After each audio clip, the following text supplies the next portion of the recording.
Hello everyone and welcome back to Let's Play Caveman to Cosmos with me, Alpha Pi Omega and Byzantium. So, the turn is 4878, year 343 AD, and we are one turn away from Geocentrism. But what's new? Well, a couple of things. First of all, I'm focusing heavily on improving the surrounding area around Ludgolain, our latest addition to the, booming empire. It's our first desert city, and while it is getting quite a lot of food from the sea, it is still very much a village. I think it has like 100 people. 100 people live here in a desert camp surrounded by small walls, and we are sort of learning how to exist in such an area. Now, our workboards are busy providing the best possible sources of income to the city. We've also turned a couple of places like, the oasis to a desert. No, actually, no, that's a desert camp made in the desert, but we have a farm here around the oasis. We're gonna beautify this tar pit, or at least start using it. We have some sapphire here, and we have a number of sources of resources from the sea, but still, it's gonna take at least 57 turns because before Ludgolain turns to population free. As you can see, it's sort of struggling. It's not struggling with crime or disease or education or anything like that.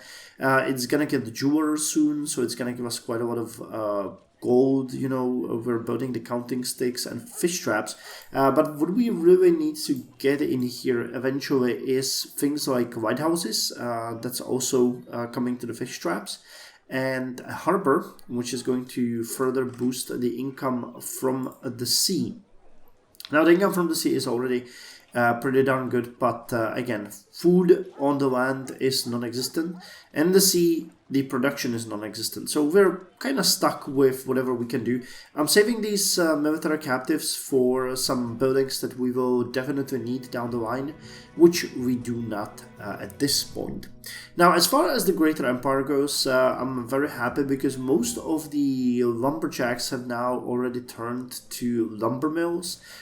Some are still in the process of transition. If we don't get to them in time, they are going to turn on their own. Okay, this one is not being used, nor are these ones. Nor is this one, really. Wow. It's not being used. Interesting. I'd like to give you a good example here, but I don't see any because the ones that we are using, we've actually turned, needs... Okay. Yeah, this one. Lumberjack. Nope. Okay, so this one is not being used either. God damn it. Well, I guess you're gonna have to take my word for it because I've seen a couple, but yeah, we've already turned many of those that we can see here. So those that we are actually... here's one. Okay, finally a good example. So this lumberjack is going to upgrade on its own in 15 turns into a lumber mill. But many of the surrounding territories, this one in 17 turns, already have lumber mills, which greatly improved our production. Speaking of production, I think that the fact that we are now at 7,644 should tell you that there is a big growth in manufactured goods. Crop yield is at 5,540 and gold production at 15,547. So that might be all for the empire, but we actually are having an issue. We've been undergoing several major wars recently and rapid expansion. You know that we've added a number of cities to our empire, and that led to me sort of neglecting the already existing cities. So it's not like we are actually facing any problems at this point, but you can see that in many cities the crime is actually starting to pop back up. The biggest offender is Triaditsa with -1 and a growth of 4 in crime. The other cities I already started to work with. Triaditsa is also being worked at, but we have a number of cities below -200, which is kind of worrying me, so I'm trying to work on that. Same thing goes for education. While we have a ton of cities above 2,000, We are also having some cities like Adramitium, which is at 282, so fairly close to the threshold. So I'm trying to improve it. I've actually been working meticulously on education. We've had a lot of bards around that we don't need, so you can see there are some pretty heavy drops, like Constantinople is losing 14 per turn, Thessaloniki 16 per turn, Ankara 15, Dyrrhachium 12. This is the result of me disbanding a number of bards that we don't need, but you know, there's no really any good point for us to have, for example, 2522 when the threshold is at 250. But I'd also like to have it much higher than that, so around 800, 1000 is a really nice sweet spot that I kind of like. So I'm trying to get some more income because we won't be paying for the bards, but also, you know, focus on building buildings or moving some of the bards into the cities that are actually struggling a bit. As far as disease goes, the situation is the same. Most cities are very, very good, but some are fairly low. We have minus 149 in Mezimbria, minus 143 in Amorium, minus 8 in Misitras, and the worst offenders, Philippopolis and Heraklia at minus 66 and minus 50 respectively. So I'm working on that, trying to micromanage it, get a bit, you know, reshuffle the priorities in these cities. It's nothing, you know, we don't really see any issues unless you get to a crime disease or, well, crime and disease of about 200 or education sub 250, that you start seeing some effects that would really bother you. But I'm kind of used to having a sort of a paradise where there's no crime, there's no disease or issues with education. So I decided that's going to be my project for a couple more turns. Last but not least, before we go to Geocentrism, in 4 turns we are going to get a new great person. We have a 39% chance it's going to be a great engineer, 15% it's going to be great scientist, 13% for a great prophet, 12% for great doctor. I don't think we ever had a great doctor. 12% for great artist, 8% for great merchant, and 1% for great statesman. I don't think we had the statesman either, but it would be kind of cool to see it. But either way, this is what we're doing. This is what we're focusing on. We want our people to live in relative luxury. I know I mentioned that we are going to found our 30th city here soon, but considering the income is positive but not very high, and considering the struggles I'm having with some of the cities, you know, having to invest into building patrols, reshuffling priorities and so on, I postponed this project for a bit of time. The cities are all growing, so sorry about that. There's no real reason for us to, you know, rush anything. The population is nearing 900,000, so, you know, not much to be worried about, and we're gonna be fine. You know, Woodgoing is our priority, and then when we actually deal with this later on, that's gonna be the next priority. A couple of barbarian cities popped up here and there, but they're very small in population, so they're not really bothering us. Our border patrols are taking care of it. So anyway, let's end the turn here and hear it for Geocentrism. Nil novi super terram, nothing new above the earth. So Geocentrism is really just a transition technology giving us 2 things. The first one is that all of our astrology schools are now going to provide us with free extra science. So considering we have them almost everywhere, that's like a 60 science bonus, which is really nice. And it also gives us the Almagest. I actually looked at the Almagest because I wasn't sure what it is, and there is a very nice description here. The Almagest is a 2nd century mathematical and astronomical treatise on the apparent motions of the stars and planetary paths. Written in Greek by Claudius Ptolemy, a Roman-era scholar of Egypt, it is one of the most influential scientific texts of all time.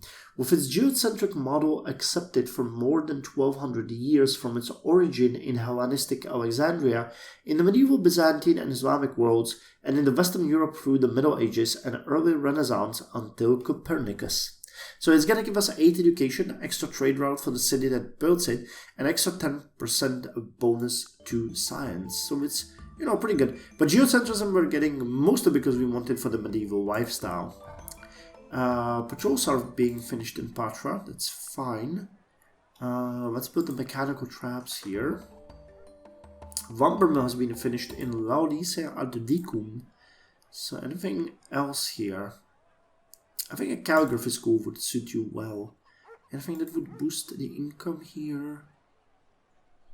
Disease, crime, education, that's fine. So calligraphy school is gonna boost education. That is something that I really like. Let's put the carriage builder. Tailor shop maybe. Tailor shop, yep, let's do tailor shop. Okay, and we got the patrols in Adi, so let's give them what they need.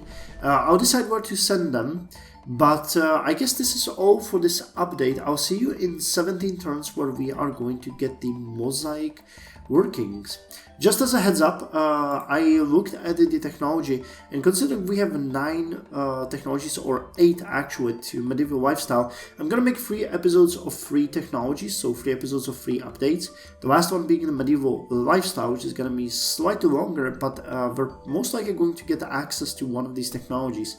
The only one that actually gave opinion on that was one of my subscribers who suggested engineering, because it seems like, well, it would give us a ton of buildings, that's true, and I kind of like that, so yeah, we'll see. I guess civil service is also good because it gives bureaucracy, and it boosts the income from villages by 1. That's actually a really good thing. And there I go again, trying to figure out what we're gonna do.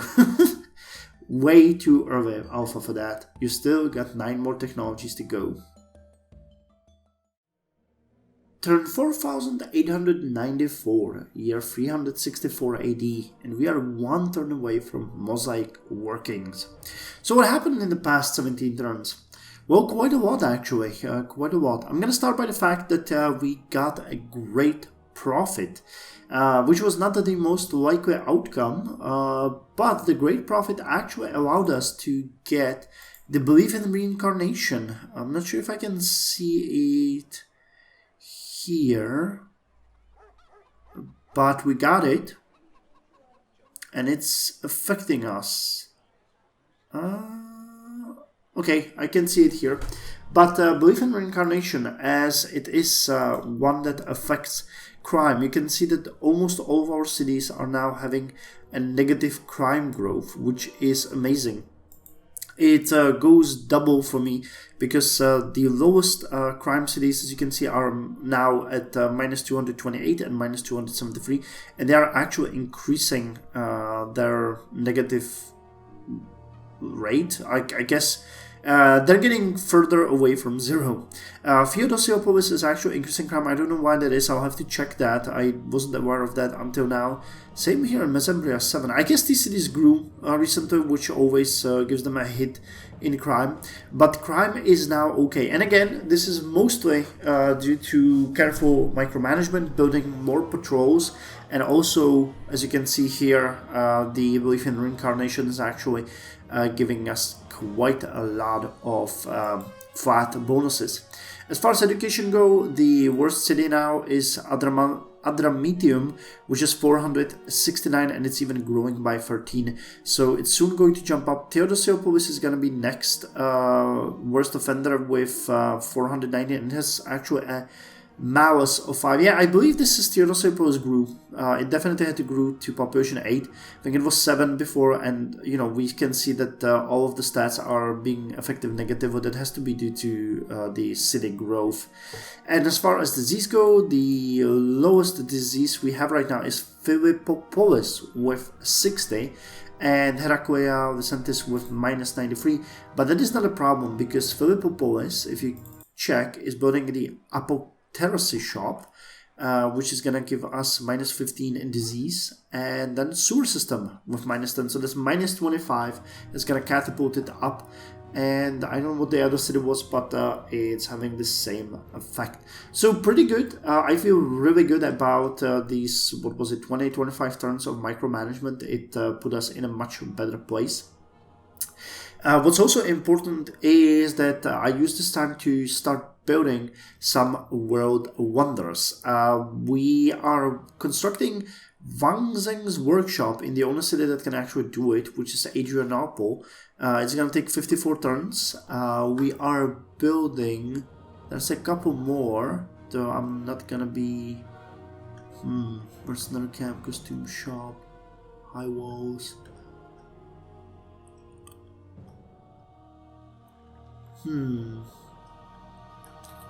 Okay, well, there's more of them. I'm 100% sure about it, but I can't see any more. That kind of sucks. But yeah, we're building more world wonders.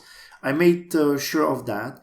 The reason, actually, we finished one of them already, but man, that feels weird. I was 100% sure that I was building more. Because when you look at it, we have no available ones anymore anywhere. And they are being built. I mean, the reason why I think we are not seeing them is that they are scheduled. Because I wanted to finish some of the previous buildings before we actually jump. Here, for example. So Mesembria is building the sewer system. Then it's going to be building the Hierapolis sawmill, which is actually a pretty good one, but very expensive. World Wonder. And I think there was one more somewhere down the line. Wang Zheng's workshop, we already spoke about that. And where is it? Game, throw me a bone here. Making a fool of myself on camera here. Well, okay, I cannot see the other one, but I think we're building one more somewhere, or it's gonna be built. So that's pretty good. We have no outstanding world wonders. We have no outstanding problems with crime, education, or disease, and we have gotten our great person. As you can see, the income is actually pretty high right now, but it's not that really. It's around 200 per turn. This is just because we had some celebrations, but I think we are nicely increasing our treasury, which means that probably not in this episode, but in the next one we can think about building the next city that we have been waiting for so long. I keep increasing the area around Adramitium. I'm also working on improving the area around Woodgoing, though this is completely out of their reach for now. I'm still happy. Pardon me, that was unexpected. And I haven't noticed that before, but it seems like we now have access to sulfur. If not now, we will get it later on. So it might be good to build a mine here so that we can use it. But I think down the line we're gonna raise the city of Shabazz and try to extend our reach. Yeah, there's some clam and shrimp. Some reef. There's camels here. Okay. Well, that's pretty good. And eventually we could even raise the city of Mang and get access to Precopare, iron, peyote. There's some tin ore here. This is going to be a poor area for us for quite some time, but I believe that Woodgowain and the other coastal cities could benefit greatly from the sea. Because this, for example, this position in this little peninsula is amazing. And if we built another one here in this sort of a basin, they would get a huge access to a lot of sea tiles. So that's my plan for now. So anyway, I think we're pretty much done here. Let's just look at the population. We have broken recently through 900,000, so we are at 905,600 soon to access 1 million. I'm really looking forward to that. I hope that we're gonna get something special for that. And crop yield is now nearing 5,600, so it's increasing. Manufactured goods above 7,700, and GNP at 16,145. I'm eyeing Constantinople greedily because I want to have population 26 there. And what I kind of like, this is just a personal peeve of mine, but Laodicea, the second biggest city, is growing at a rate of 129. So it's gonna reach the population 25 in 20 turns. But Constantinople, being a bigger city, is growing even faster with 145. So it means that this city is going to always be on top, and I like that. I really do like that. Other than that, you can see that we have another 2 cities at population 23, Thessaloniki and Adi. Ediaropo is 22, Ankara 21, and then we have a lot of cities between 10 and 20, and a lot of cities, which is actually kind of a nice distinction. We have 1, 2, 3, 4, 5, 6 cities above 20. We have 1, 2, 3, 4, 5, 6, 7, 8, 9, 10, 11, 12, 13, 14 between 10 and 20, and 1, 2, 3, 4, 5, 6, 7, 8, 9 between 0 and 10. So I kind of like that there is still this feeling of gradual growth, you know, that we're not like all cities are super high up, but the central cities are doing the best, and then as you go towards the frontier, you get less and less advanced cities. Like you can easily see that in here, Constantinople to Iconium to Dyrrhachium and Dorilaum, or better yet, Constantinople, Nicaea, Amorium, Adi, and then these frontal or frontier cities of Edessa, Adramitium, Mesembria, and Ragusa. Same with Varna, same with Heraclea, Vicentis, and Theodosiopolis and Triadica, and then, you know, Vidgoen is just a desert camp at this point. Anyway, let's end the turn and hear it for Mosaic working technology that I'm really looking forward to, because it's a prerequisite to upgrading our roads. There are very few human beings who receive the truth complete and staggering by instant illumination. Most of them acquire it fragment by fragment, on a small scale, by successive developments, cellularly, like a laborious mosaic. That's a really interesting quote. Anainin. So Mosaic working gives us 2 things. We can get a Mosaic workshop, which gives us a bit of income, a bit of culture, but increases pollution and fire risk. But it's required to build Plaza, which is, well, just giving us happiness and a bit of culture. Well, not a really huge technology for us, I'm not gonna lie, but it is a prerequisite to getting paved roads, which is our next desired technology. And those are gonna be way more interesting because they lead to they're obsolete trails. That's interesting. I don't think we have those anywhere either way. But it allows us to build paved roads in our cities. And it gives us Via Appia. Nice. Which take a couple of technologies and allows us to get paved roads, which is going to be another big boost to our Empire connection, I guess, is the way you would put it, because it's gonna facilitate faster movement from one place to another. So I'm really looking forward to that. Okay, we constructed a mercenary camp in Adi. Crime is fine, disease is fine, education is fine. So what can you build? You don't have the treadmill crane, so let's build that one. You don't have the guard tower, so let's shovel that. As you have no problems with anything. Yeah, let's build water wheel and weather vanes then. The Mosaic workshop giving us slightly more. Barbershop. Drama school. I don't think we need the education at this point. It's not a huge concern for us. Aqueduct. Let's put the aqueduct in the parade grounds. That's gonna give us a bit more experience. I think that's enough for now. Okay, what are you guys doing here? Oh, we're repairing some of the damage that the roaming bandits did to us. So let's build the road here. The orchard has been already finished. And yeah, that's all for this turn. So I'll see you in 19 turns with paved roads. By the way, as a last note, I've actually talked to all of my bestest friends here, and none of them are actually willing to part of, with their technologies for reasonable amounts. For example, when we ask Israel here, and I ask them for mounted archery, when I ask what they want for it, they ask, Jesus, look for what they ask. 44,000 gold, code patterns, athletics, cryptography, and democracy. It's just insane. And it's the same for all of these. They just ask for too much. there's no way to actually appease them. So I guess we're just not gonna be trading then with them. We just keep all of the technology for ourselves and backtrack and research what they have, because I'm not really willing to give them 4 technologies and all of my treasury for something that's gonna take us 12 turns to research. Yeah, not really interested in that.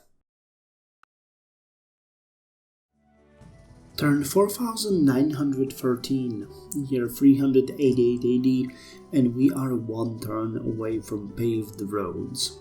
So this was kind of fun. I spent the past, I don't know, dozen or so turns making sure that all of our cities are flourishing, and they truly are. When you look at education, the worst city has 440. When you look at disease, the worst city has 156. And when you look at crime, the worst city has 275, all in negative. Well, actually, the disease and crime are in negative, the education is in positive. So I'm happy. I'm really happy. We even have some cities that are actually struggling with things to build. I'm not sure if it's the example of Nicomedia, but there are some that actually do really have very little to build. We just check where they are. Okay, well, Ragusa is one of those. Though, yeah, no, Ragusa is not one of those. Well, Constantinople, of course, that is one of those examples. But yeah, Patra is the same thing. You can see that we really have not much to build here. Same with Vodena. So yeah, there is a couple of cities that are ready to receive the benefits of paved roads.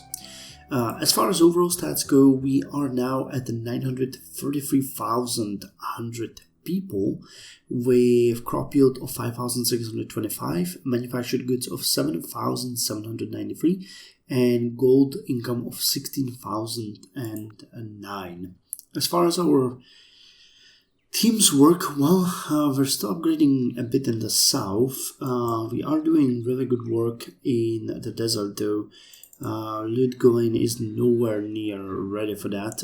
We're, however, building the lighthouse here. I think, well, I mean, really, the city is growing fairly slow, so until we get the population free, I'm not gonna do any major shifts in the goals here. But White House is gonna be good because it's gonna give us more food coming from these tiles. Then Harbor is the next best thing. We could also build things like Slaughterhouse, and these ones which give you direct food income. We also need to build things like the Roper, the Talistone, stuff like that. But for now, the city is just growing slowly, which makes me super happy. I'm also spending a lot of time improving tiles that keep getting resources. We've had a couple of interesting pops, like the gold ore between Triadica and Theodosiopolis. We've had the barway show up here south of Triadica, and there was a couple more, though it's very hard to remember where they are. I can't really recall. Either way, we're gonna end the turn and go to paved roads because I'm really excited for that technology. After a long while, it's one that is going to move us forward by quite a lot.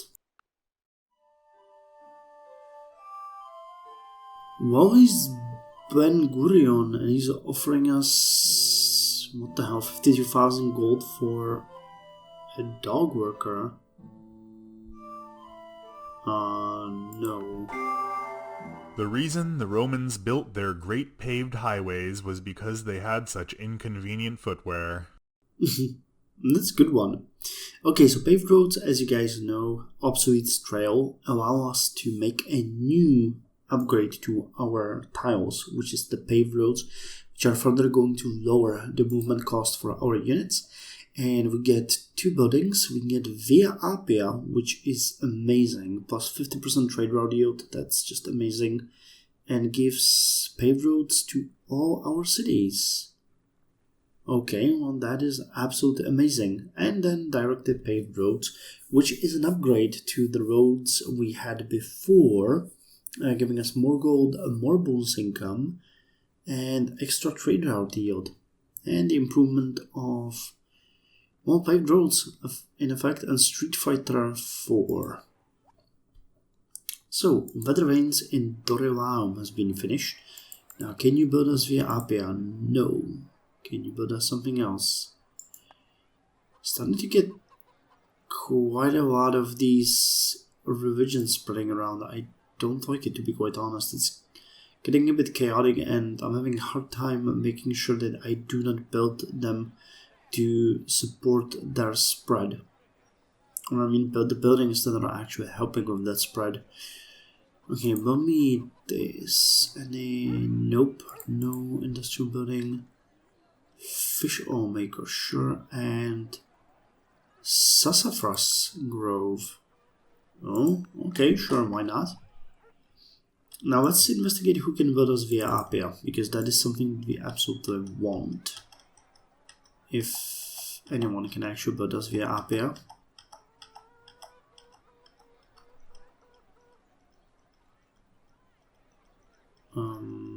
Okay. Now that raises an interesting question. Do we need something to get via APA? I haven't really checked. I guess that you need roads. Streets of Railroad. Requires citizens of at least 3, requires paved roads. Okay, so we first need to build the paved road, and then we can build via APA. So who could get us that? You got Central Breeder, the Colossus. You don't have anything, Adrianople. But you're building the Wangzen's Workshop. Okay, Forbidden Palace. Antioch. Antioch can build that for us. So you're gonna build us the paved roads, and then you are going to build the via APA. Now, before I end the episode, I actually wanted to say that the next episode is going to be really interesting, because the technologies that we're after now, musical notation and poetry, both give great artists to the first person who discovers them. Now, I know of a couple that have the forestry, but I don't think they have drama. So it's going to be interesting to see if we are going to be the first to get these two technologies, or if, for example, Israel or someone else snatches them from our hands. But either way, they're going to give us quite a lot of extra culture boost. So we'll see about that. And then we're going to end the episode. Oh, no. It's going to be musical notation and poetry and forestry. And the episode after that, mounted archery, stirrup. It's going to be really fast. And then the medieval lifestyle, which is going to take, well, how much do you cost? 218,000. You guys cost 90,000. Okay, so it's gonna be 11, and then probably like 22 turns. Cool. So anyway, thank you very much for joining me. Thank you very much for joining me in this episode, or to this episode. I hope to see you with the next one, where we have two things. We're not going to be growing Constantinople, that's for sure, but we're going to go even closer to that 1 million in population. We might actually, considering the amount of money we have, consider building that next city. But generally speaking, we're just going to make everything nicer and prettier. So, till then, you guys, take care.